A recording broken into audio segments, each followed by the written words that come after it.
बच्चों चौथा जो एपिथेलियम है उसे हम लोग पक्षमाभी एपिथेलियम भी कहते हैं और इसे हम लोग इंग्लिश में सिलिएटेड एपिथेलियम के नाम से जानते हैं। तो बच्चों एपिथेलियम ऊतक में हम लोगों ने जो चौथा एपिथेलियम लिखा था उसे हम पक्षमाभी एपिथेलियम या पक्षमल एपिथेलियम के नाम से जानते हैं और इंग्लिश टर्म में हम लोग सिलिएटेड एपिथेलियम कहते हैं। तो नाम से ही स्पष्ट है बच्चों कि इसमें पक्षमाभ पाया जाता है। पक्षमाभ को हम लोग इंग्लिश में सीलिया कहते हैं। क्या कहते हैं? सीलिया कहते हैं। और ये सीलिया होता कैसा है? बिल्कुल कंघी के समान होता है। तो आपने कंघी देखा ही है, कंघी में जो इस तरह से बने होते हैं बिल्कुल सीलिया की तरह, या हमारे टूथब्रश में तो आप देखे होंगे कि यहाँ भी क्या होता है, धागे जैसा तंतु जैसी रचनाएं पाई जाती हैं। तो इसी तरह की रचनाएं यहाँ भी उपस्थित होती हैं। ये खास बात है इस ऊतक में।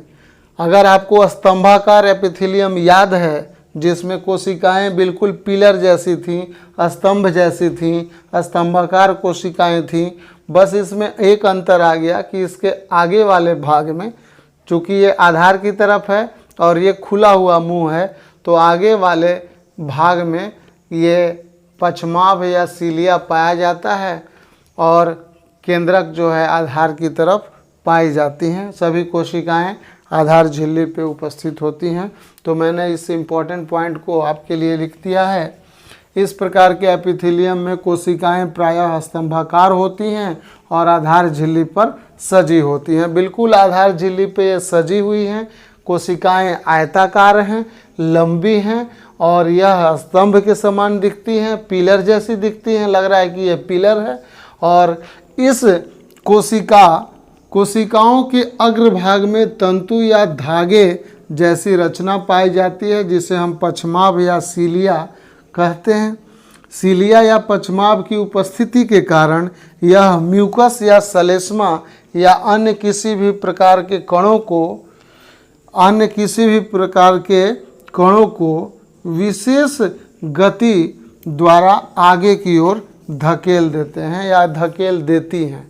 तो होता क्या है बच्चों कि मान लीजिए किसी भी प्रकार का कण है या कोई भी चिपचिपा पदार्थ है हमारे सांस की नली में, तो हम लोग क्या करते हैं, हम लोग जो है उसको बड़ा झटके के साथ खखारते हैं और उससे क्या होता है कि जो भी हमारे सांस की नली में जो म्यूकस एकत्रित है उसको वो झटका से गति के द्वारा, इस तरह से गति के द्वारा उसको आगे की ओर धकेलता है।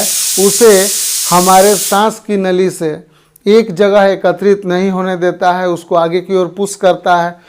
तो कभी कभी हम लोग बलगम के रूप में उसको थूकते हैं, कफ के रूप में निकालते हैं।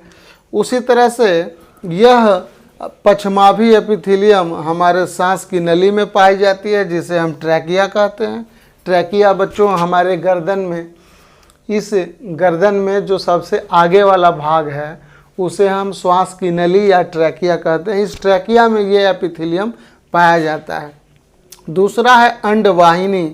तो मादा मनुष्य में यानी फीमेल में मादा के अंदर जो जनन तंत्र पाया जाता है उसे हम मादा जनन तंत्र कहते हैं। और मादा के जनन तंत्र में अंडवाहिनी या ओविडक्ट पाई जाती है। उस नलिका में भी यह एपिथेलियम पाया जाता है और क्या करता है, ये अंडा को आगे की ओर धकेलने का काम करता है। जैसे आपको जब मैं 10th में आप जाओगे तो वहाँ आप स्टडी करोगे कि मादा का जो जनन तंत्र है उसमें क्या होता है कि उसमें गर्भाशय तथा अंडवाहिनी पाई जाती है और ये अंडाशय है जिसे हम ओवरी कहते हैं। इसमें अंडा बनता है। मादा के शरीर में 2 की संख्या में ओवरी पाया जाता है जिसे हम अंडाशय कहते हैं और इसमें अंडा बनता है, एग बनता है। वह एग इसमें जाता है और इसी में जब मनुष्य का यानी नर मनुष्य का जब इसमें शुक्राणु पहुंचता है बच्चों तो ये निषेचन की क्रिया संपन्न होती है, तो ये अंडा को ये धकेलने का काम करता है।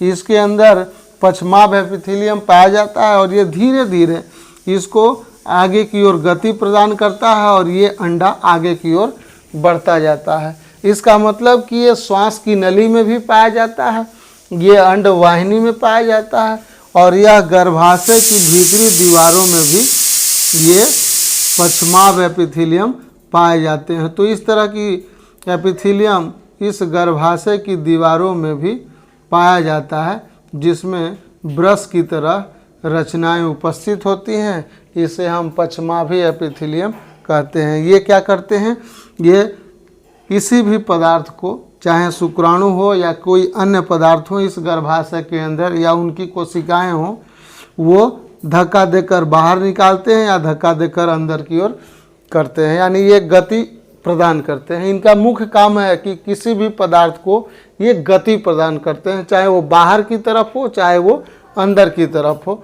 तो पश्चमाभी एपिथेलियम हमारे शरीर के अंदर कुछ विशेष अंगों में, कुछ विशेष रचनाओं में पाया जाता है और इसका मुख्य कार्य क्या है कि यह गति प्रदान करता है। इस तरह से गति होता है, जैसे हम लोग झाड़ू लगाते हैं तो झाड़ू में भी क्या होता है, इस तरह से उसको धक्का देते हैं तो वो जो धूल के कण हैं या कोई भी फालतू पदार्थ है वो धीरे धीरे गति से आगे बढ़ता है। उसी तरह से ये झटका देता है और ये बेकार पदार्थ को या आवश्यक पदार्थ को, जैसे ये अंडा है तो ये अंडा जो है आवश्यक पदार्थ है, जनन की प्रक्रिया में ये भाग लेते हैं। तो इस तरह की रचनाओं को, इस प्रकार के कणों को आगे की ओर गति प्रदान करते हैं। तो बच्चों ये एपिथेलियम ऊतक जो है मैंने आपको कंप्लीट बतला दिया, जो कि ये जंतु ऊतक का पहला प्रकार है। और मैं फिर से आपको रिवाइज कर दूं कि जंतु ऊतक में जो 4 प्रकार के ऊतक होते हैं। पहला ऊतक है एपिथेलियम ऊतक, जिसे हम इपिथेलियल टिश्यू के नाम से जानते हैं। दूसरा होता है संयोजी ऊतक, जिसे हम कनेक्टिव टिश्यू के नाम से जानते हैं। तीसरा होता है पेशी ऊतक, जिसे हम मस्कुलर टिश्यू के नाम से जानते हैं। तो बच्चों अगला जो हम लोग स्टडी करेंगे वह ऊतक है संयोजी ऊतक। तो संयोजी ऊतक को हम लोग अगले वीडियो में स्टडी करेंगे।